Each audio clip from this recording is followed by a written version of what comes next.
Hi guys, welcome back to all of you a new video again. Guys, आज के इस video में आप सीखने वाले हैं दो वर्डों के बीच के डिफरेंट के बारे में। जैसे कि आप वीडियो में देख सकते हैं कि यहाँ पे देखिए हियर और लिसन, इन दोनों का मतलब होता है सुनना।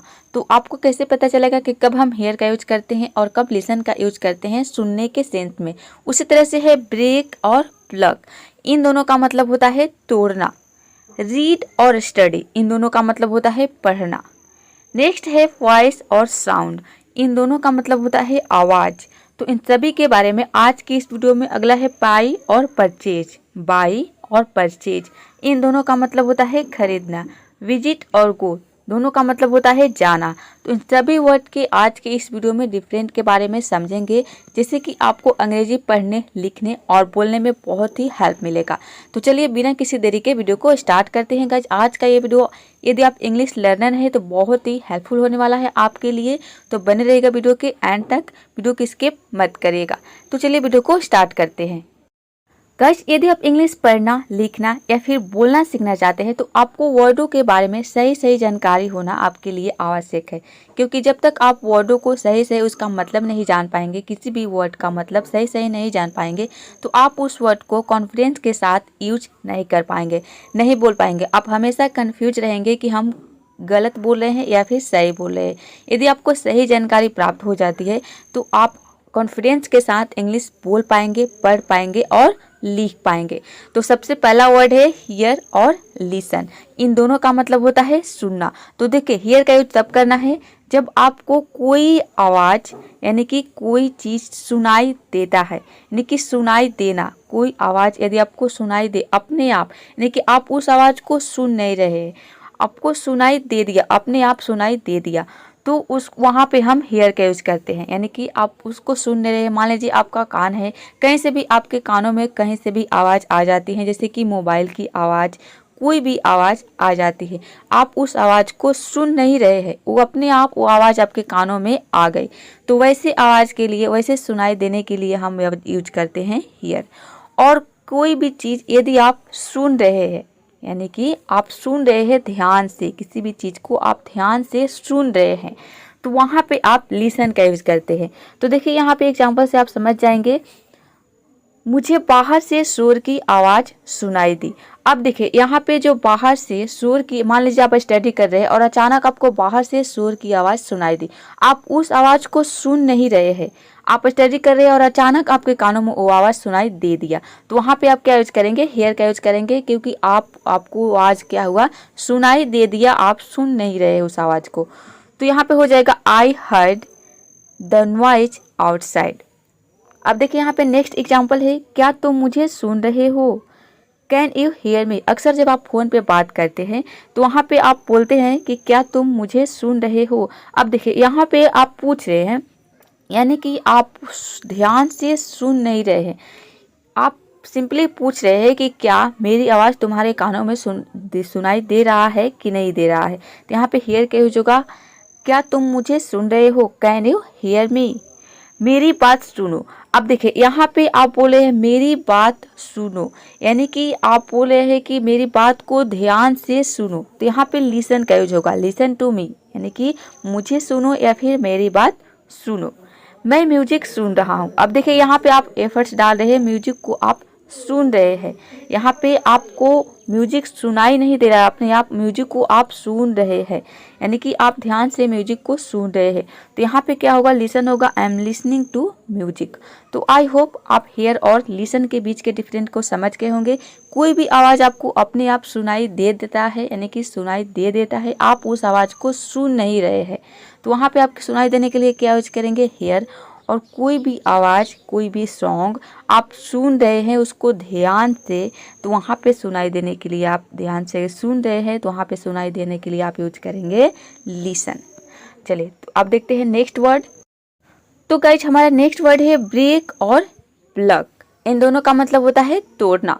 तो देखिए, ब्रेक का यूज हम तब करते हैं कुछ भी तोड़ना, और प्लग का यूज करते हैं फल, फूल और तारे को तोड़ने के लिए हम प्लग का यूज करते हैं। और इन तीन वर्ड के अलावा, यानी कि फल, फूल, और फल में कोई भी फल हो सकता है, फूल में भी कोई भी फूल हो सकता है, और तारे, तो इनके अलावा कोई भी वर्ड कोई भी चीज़ तोड़ने के लिए आप ब्रेक का यूज करेंगे। जैसे कि देखिए एग्जांपल देखते हैं, उसने मेरा मोबाइल तोड़ दिया। अब देखिए यहाँ पे मोबाइल ना तो फल है, ना फूल है, ना ही तारे है, तो आपको समझ जाना है कि यहाँ पे क्या यूज करना है, ब्रेक का यूज करना है। तो ब्रेक का सेकेंड फॉर्म होता है ब्रोक। यहाँ पे जो है सेंटेंस जो है ये पास्ट इंडेफिनिट का है, तो यहाँ पे हम वर्ब के सेकेंड फॉर्म का यूज करते हैं। तो ब्रेक का सेकेंड फॉर्म हो जाएगा broke. He broke my mobile, उसने मेरा मोबाइल तोड़ दिया।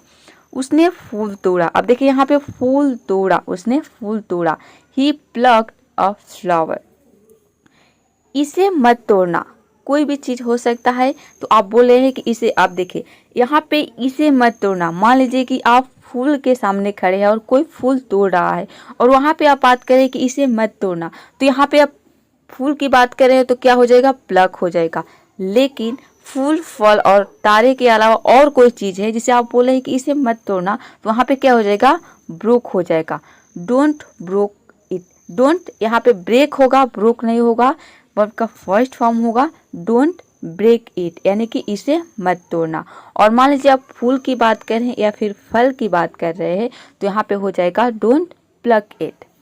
अब देखते हैं नेक्स्ट एग्जाम्पल। क्या मैं एक अमरूद तोड़ लूँ? अमरूद क्या है? अमरूद एक फल है, तो आपको समझ जाना है कि यहाँ पे प्लग का यूज होगा। Should I plug a guava. अब देखिए यहाँ पे गौवा इसको प्रोनाउंस नहीं, इसको प्रोनाउंस करते हैं गुआवा। इसका मतलब होता है अमरूद।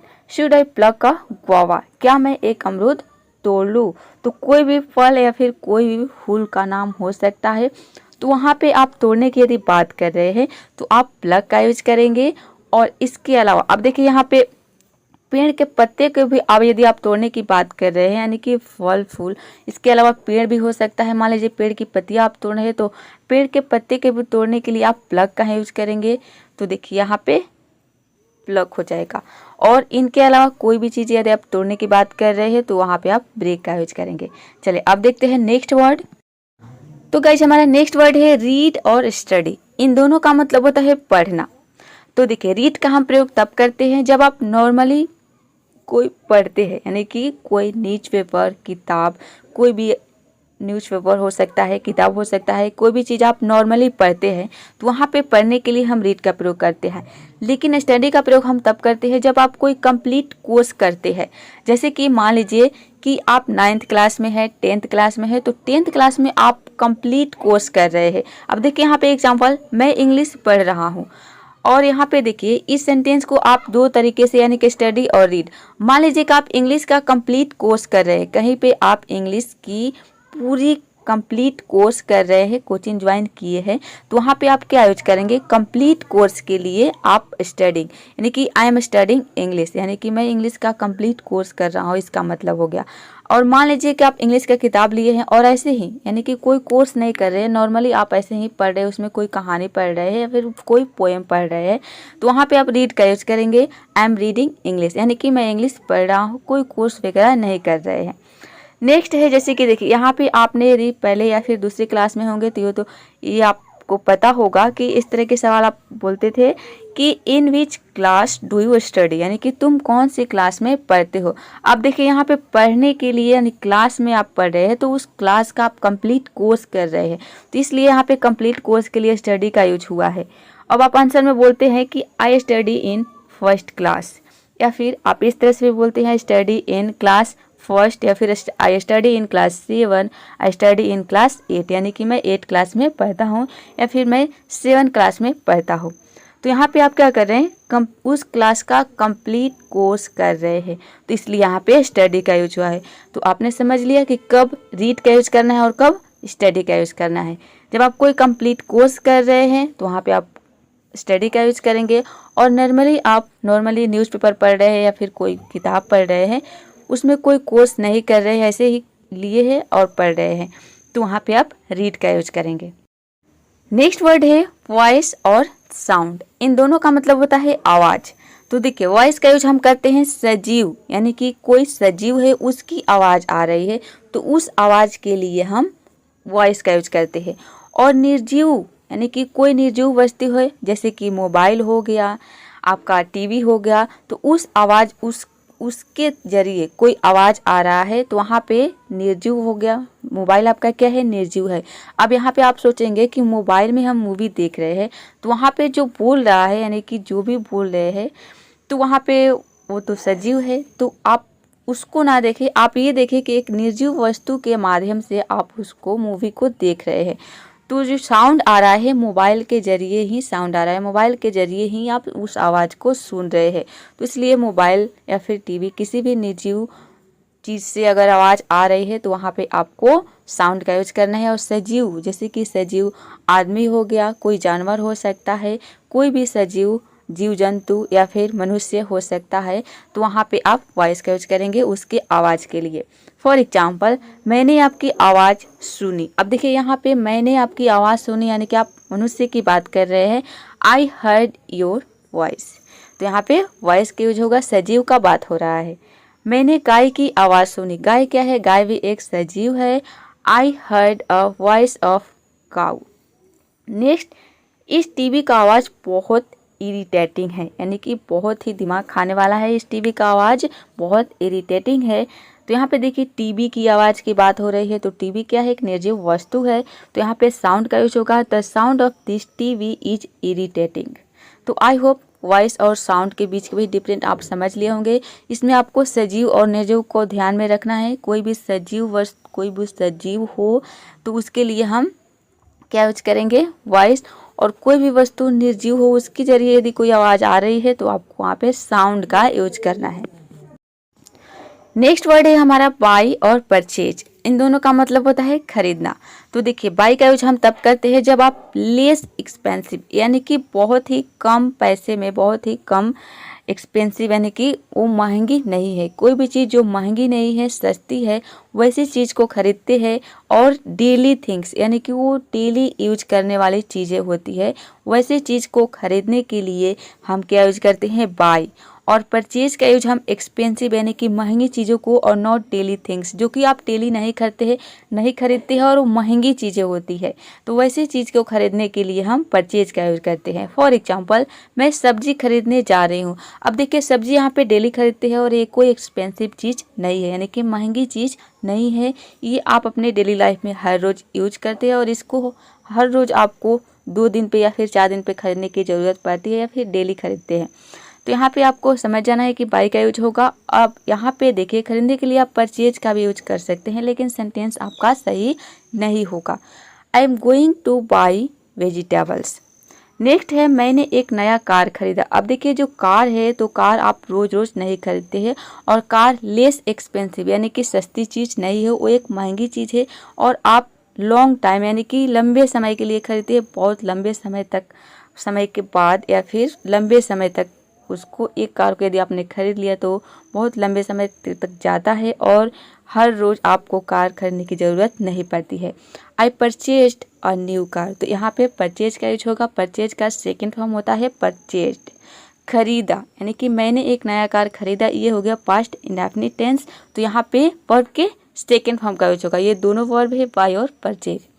नेक्स्ट है मुझे एक कॉफ़ी खरीदना है। अब कॉफ़ी आप यहाँ पे लेस एक्सपेंसिव हो गया, यानी कि सस्ती चीज़ होती है कॉफ़ी, और आपको कॉपी की ज़रूरत हमेशा पड़ती है। I have two by a notebook. मेरे दोस्तों ने एक घर खरीदा। अब घर यहाँ पे देखिए एक्सपेंसिव चीज़ है, अब घर आप रोज़ नहीं खरीद सकते हैं। My friend purchased a house. तो इसलिए यहाँ पे परचेज का यूज होगा। तो आई होप बाय और परचेज के बीच के डिफरेंट को समझ लिए होंगे। चलिए अब देखते हैं नेक्स्ट वर्ड। तो गाइज हमारा नेक्स्ट वर्ड है विजिट और गो। इन दोनों का मतलब होता है जाना। आप देखिए यहाँ पे कब विजिट का यूज होगा, थोड़े समय के लिए आप किसी जगह पे घूमने जाते हैं, यानी कि वहाँ पे आप बसने नहीं जा रहे, घर बसाने नहीं जा रहे, वहाँ पे थोड़े समय के लिए आप घूमने जा रहे हैं, तो वो उसके लिए हम विजिट का यूज करते हैं। और गो का यूज हम काम से कहीं जाते हैं, आप काम से कहीं जा रहे हैं, अपने फ्रेंड के यहाँ, कॉलेज जा रहे हैं, हॉस्पिटल जा रहे हैं, तो वहाँ पे जाने के लिए हम गो का प्रयोग करते हैं। और कहीं पे भी लॉन्ग टर्म के लिए, यानी किसी प्लेस पे यदि लॉन्ग टाइम के लिए आप वहाँ पे बसने के लिए जा रहे हैं, रहने के लिए जा रहे हैं, तो वहाँ पे भी हम गो का यूज करते हैं। जैसे कि देखिए मैं अपने फ्रेंड के पास जाऊँगा। अब देखिए यहाँ पे फ्रेंड के पास आप जाएंगे तो मान लीजिए कि आप फ्रेंड के पास घूमने के लिए जा रहे हैं थोड़े समय के लिए, तो यहाँ पे विजिट का होगा use I will visit my friend. Next है मैं कॉलेज जा रहा हूँ। अब कॉलेज आप जा रहे हैं तो कॉलेज आप किसी काम से ही जा रहे होंगे, वहाँ पे घूमने के लिए नहीं जा रहे हैं, तो इसलिए यहाँ पे गो का यूज होगा I am going to college. Next है पिछले साल मैं ताजमहल गया था। तो ताजमहल अक्सर आदमी घूमने के लिए ही जाता है, तो वहाँ पे विजिट का यूज होगा last year I visited the Taj Mahal. तो विजिट का सेकेंड फॉर्म होता है विजिटेड, यानी कि मैं गया था, ये हो गया पास्ट का सेंटेंस, इसलिए यहाँ पे उसके थॉट सेकेंड फॉर्म का यूज होगा last year I visited the Taj Mahal.